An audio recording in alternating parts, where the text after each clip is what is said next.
guys, since nagkakaubusan ng gas ngayong taon, so mas prepared natin magkaroon ng induction cooker or electric cooker. So this one, isa to sa napanood ko at na-review ko na pinakamagandang electric cooker.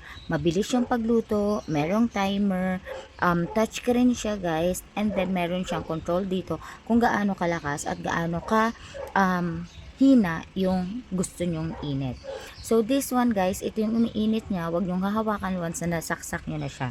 Pwede siya sa mga non-stick pan at yung mga ginagamit natin sa ating mga stove, basta sakto siya dyan. Ganyan. Pwede din siyang lutuan ng kanin. Ganun siya ka-powerful. Okay? Pwede ka dyan magsininggang, mag-adobo. Pwede po. Okay po. So, ngayon, papakita ko lang sa inyo guys kung paano. Kasi hindi naman ako magluluto ngayon. Sasaksak natin siya and then automatic magaganyan na siya. Okay po. Then, ipapress lang natin siya. Pindutin natin siya on. So, naka-zero pa siya kasi wala naman tayo pang pinipili. Since gusto kong mag-fry, ayan, magpa-fry tayo. Nakalagay is 35. Malakas yan, guys. Hinaan natin.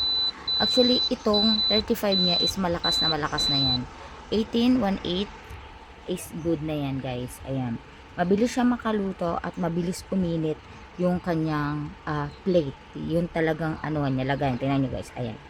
Nagre-red siya. So, mabilis talaga siyang uminit. Ayan. Hindi naman ako guys magpiprito. Pero, gusto ko sa inyong isabihin na, ayan, nagsisimula na siyang uminit. Mainit-init na yung, pwede na kayong maglagay dyan ng, kung kayo magpiprito, pwede na kayong maglagay ng mantika. Kasi nga, nag-i-start na siya na uminit.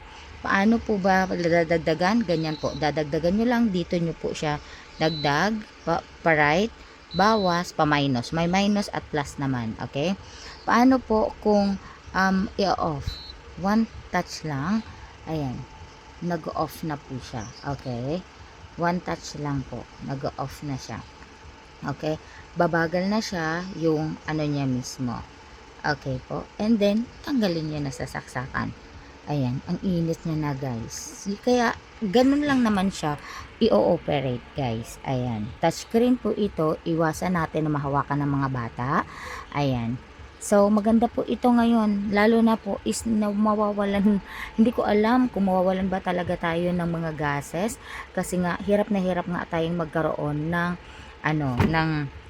anong tawag nito, ng mga gas. Kahit nga sa mga, lang, 'di ba guys, sa mga pang diesel, kerosene, ganyan, sobrang hirap na.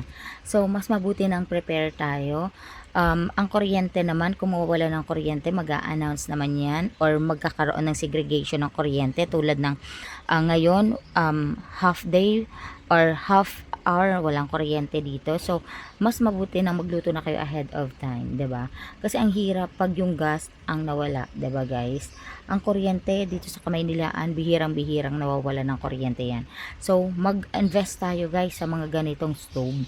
At least hindi tayo magugutom, no? Hindi tayo magugutom. Pwede tayong magluto-luto anytime pag wala ng gas. So, ayan, preparation ko ito kasi syempre yung family ko ayaw ko guys na magutom. So, yun lang.